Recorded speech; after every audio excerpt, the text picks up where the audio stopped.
just received some, I think the name for them actually is smoked out, which is kind of funny, but some of the blacked out reflector lenses for my Camaro. I think these should be good for a 2016 to current. So we're going to swap out these red ones. So I got these off of Amazon. Again, there's a part number. I believe, shit, I can't remember the name of the company offhand right now that sells them, but they're about $18 shipped off of Amazon. And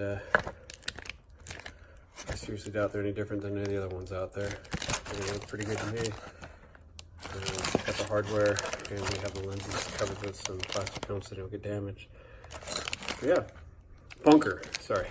It's Bunker Industries, I think, sells these. So we're gonna go ahead and give it a shot to install these. The access is it's pretty restrictive from what I've been able to gather online. I've got the car up on ramps, chalked up in the front. I think you may be able to do this off ramps, but I think it'd be a real pain.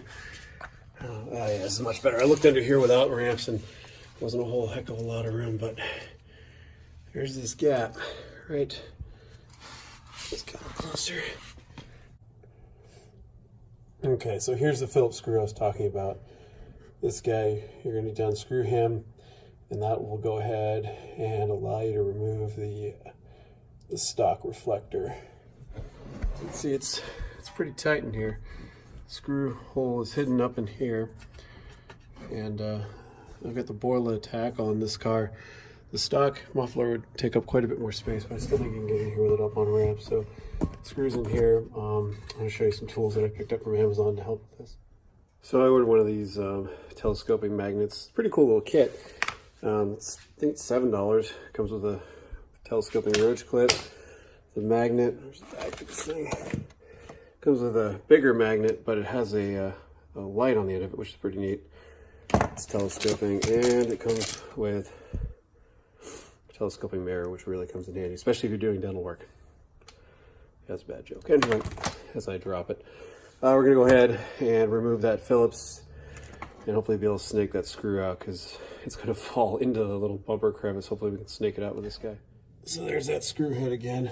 Sorry for the funny angle, but trying to get my camera by the exhaust is, I'm sure the exhaust ping there. Trying to get it by the exhaust is definitely a challenge given these space constraints. I'm trying to get this on film. It's going to be a challenge given the space constraints in here. So essentially, you can see the screwdriver is tagging this bracket. So I'm going to look for a shorter screwdriver. So this is a standard Craftsman Phillips. We're going to look for something a little shorter, try to get in there. I didn't realize it was going to be that tight. So unscrewing this thing is definitely a pain. You can see the screw in here. The bumper strut support daily puts quite an angle on the screwdriver. I'm honestly a little concerned about getting the other one on there. We're going to see how this goes. You got to keep pressure on the end of your screwdriver. Drive it in as you're trying to unscrew it so you don't strip the screw out. But yeah, this is going to be interesting trying to get the other screw in. We'll see how it goes. So we finally get the screw loose. And get our magnet, and let's grab onto the screw and pull her out. She got a little chewed up. Too bad, but that's the screw head it's actually not too bad at all. The screw head you're dealing with though. Hopefully it'll be easier to get the other one in. Now that some of the instructions I read recommend that you start threading the other screw into the replacement reflector, just so you can get the threads a little easier to engage. We'll see how it goes.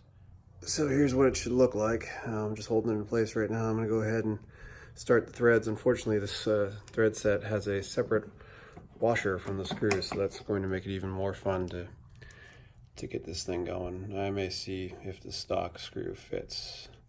So even though it's a little bit chewed up, I think it still may be an easier install. Check it out. Probably going to want to go ahead and use some painter's tape and hold this guy on so when you're working behind there, it doesn't fall out and get damaged while you're halfway through the process.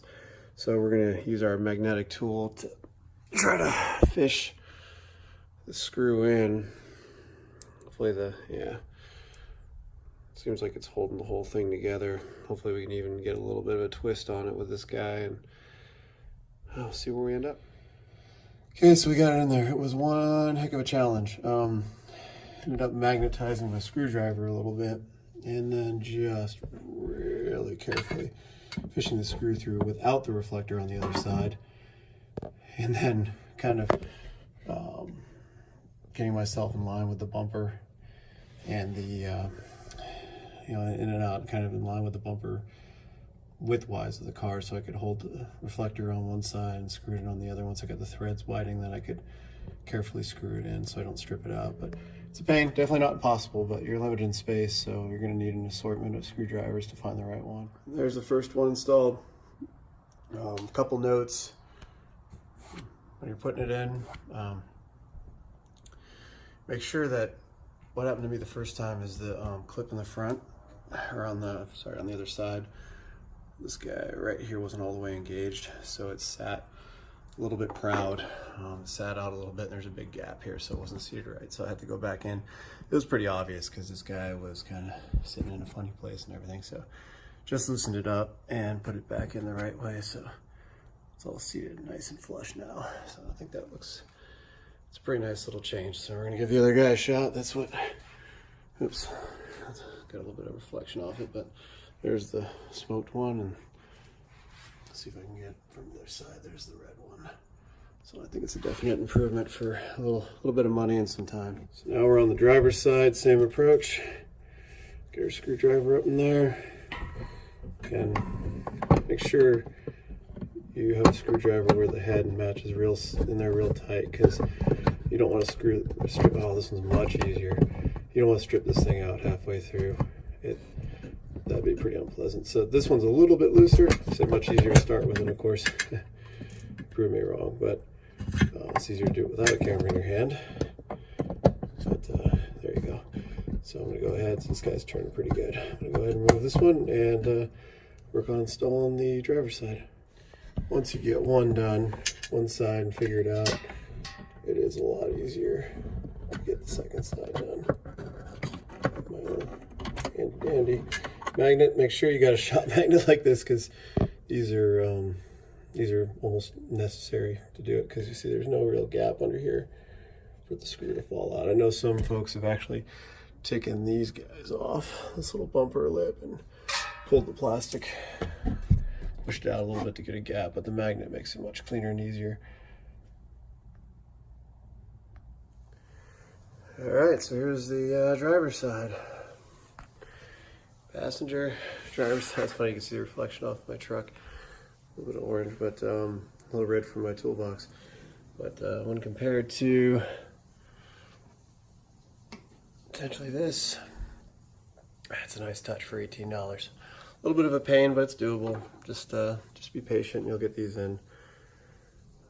Watch your head. But well worth it, I think. I think it's a nice add-on for a really, really small cost, and especially if you got the factory tinted lights and tinted third brake light and blacked out badging. The only thing red that's left now is just the 2SS emblem. So I think it's a pretty nice compliment.